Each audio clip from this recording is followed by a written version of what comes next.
Hi guys, welcome in this channel. Now it's a pick a card reading time. So first set we have here a golden rutile quartz or golden rutilated quartz, and sa second naman ay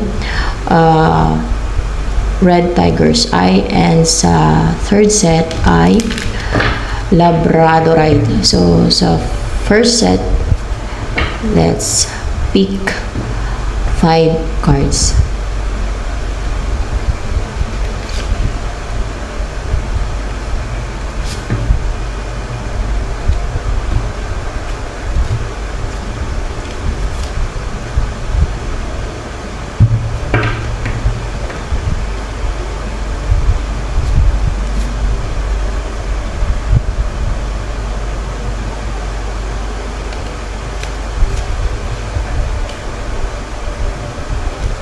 Sa second set naman,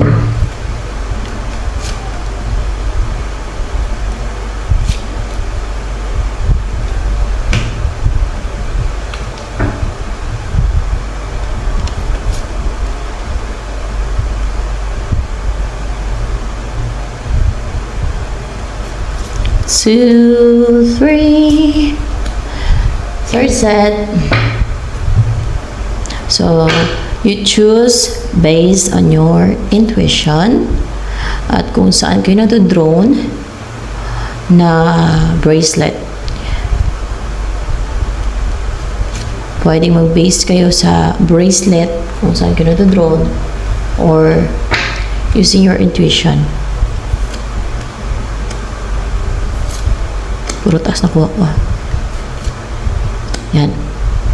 Para nakita nyo na ano yung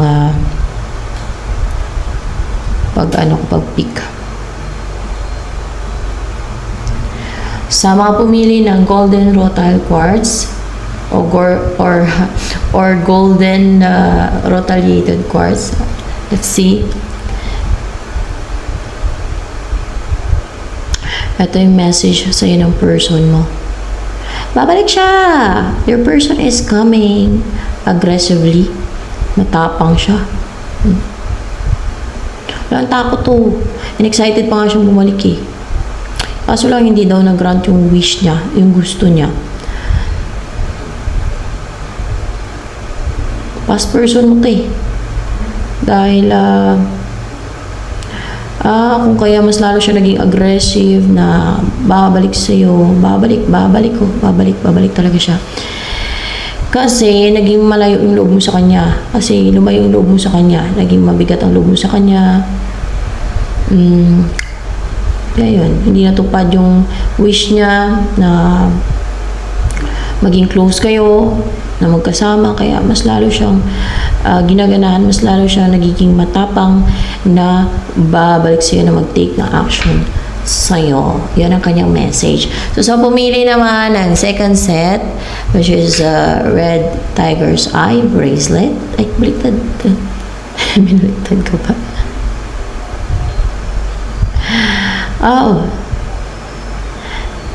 Dahil may natanggal daw sa inyo na malaki, pwedeng sumpa to, disit ang natanggal sa inyo. Disit, na kalas na sa inyo ng disit o nakawala na kayo sa disit. Klaro na isip niya. Nawala na yung disit sa inyo. Ngayon ay determined na siya and positive and courageous and driven na mag-take na action at mag-effort sa iyo continuously at mag-put ng hard work talaga, mag-work hard para lang magkaroon ng stability sa inyo. Yan ang kanyang message. So, pumili ng set 2. So, pumili naman ng set 3. Let's see. So, pumili ng labradorite bracelet. Let's see. Oh, clear na daw yung ng person mo. Ninyo. Yung judgment niya. Salamat kayo sa Diyos.